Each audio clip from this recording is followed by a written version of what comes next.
নমস্কার, দেখছেন কলকাতা টিভি। আপনাদের সঙ্গে আমি ঋষিকেশ। শুরু করছি সংবাদ সারাদিন। শুরুতেই বিহারের খবরের দিকে নজর রাখবো। আরজেডির পরিষদীয় নেতা নির্বাচিত হয়েছিলেন আগেই, এবার তেজস্বী নেতা হলেন। বিহারের বিরোধী জোটের মহাগঠবন্ধনের পরিষদীয় সভাতেও নেতা তেজস্বী। পরাজয়ের ধাক্কা সামলে ফের লড়াইয়ের ইঙ্গিত দিয়েছেন তেজস্বী যাদব। আরজেডি নেতা তেজস্বী যাদব বিহারের বিরোধী জোটেরও নেতা হলেন।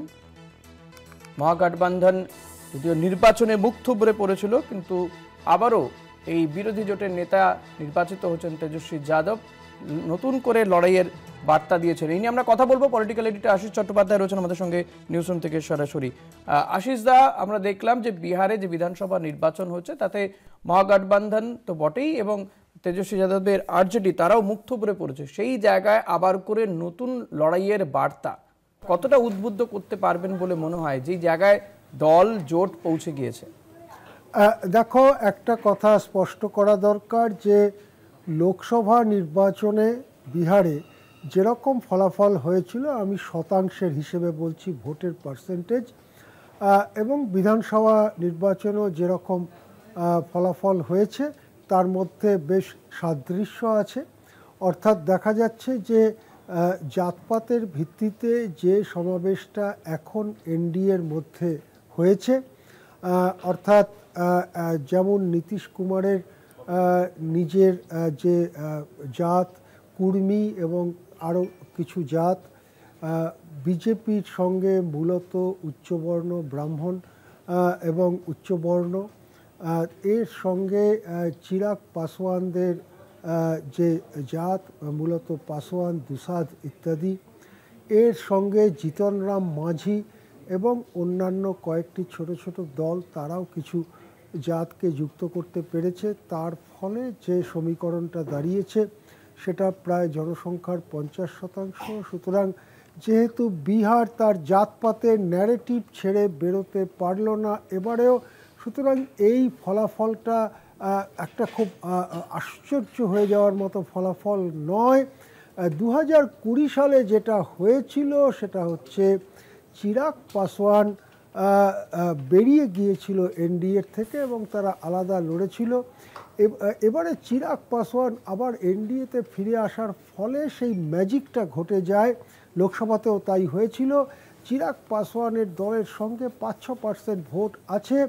এই 5-6% ভোট যখনই এনডিএর সঙ্গে যুক্ত হলো, তখনই তার জয়টা ছিল কেবলমাত্র ঘোষণা করার অপেক্ষা। জয় নিয়ে কোনো সন্দেহ কোনো পক্ষেই কখনো ছিল না। কিছুটা হাওয়া তোলার, কিছুটা কথা মানুষের কাছে পৌঁছবার চেষ্টা করেছেন রাহুল গান্ধী। তেজস্বী যাদব কিন্তু নির্বাচনের ফলাফল ঘোষণার পরে বোঝা গিয়েছে তাদের সেই প্রচেষ্টা তেমন একটা সফল হয়নি। জাতপাতের ভিত্তিতে ভোট হয়েছে।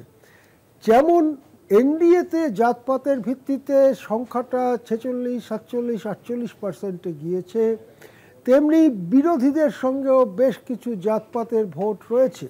যেমন যাদবদের ভোট রয়েছে, বেশিরভাগ মুসলমানদের ভোট রয়েছে, গঙ্গার তীরবর্তী মৎস্যজীবী সম্প্রদায় মাল্লাদের ভোট রয়েছে। এইরকম বেশ কিছু ভোট তাদের সঙ্গে রয়েছে। রয়েছে গরিব শ্রমজীবী অংশের মানুষের ভোট, যারা বামেদের সমর্থন করেছে।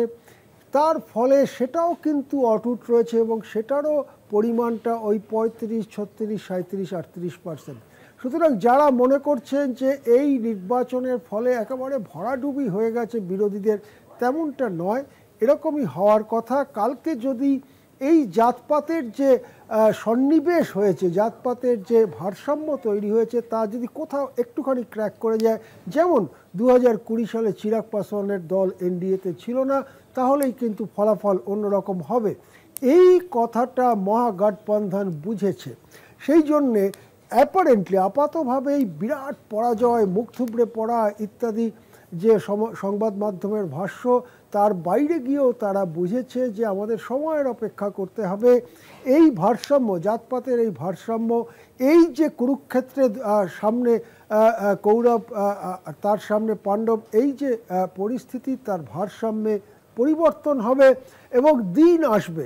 সেই জন্যই মহাগঠবন্ধনের সভায় তেজস্বী যাদবকে খুশিতে সবাই নেতা নির্বাচিত করেছেন। তেজস্বী যাদব নতুন করে আবার লড়াইয়ের ডাক দিয়েছেন, গরিব মানুষ সাধারণ মানুষের জন্য লড়াইয়ের ডাক দিয়েছেন।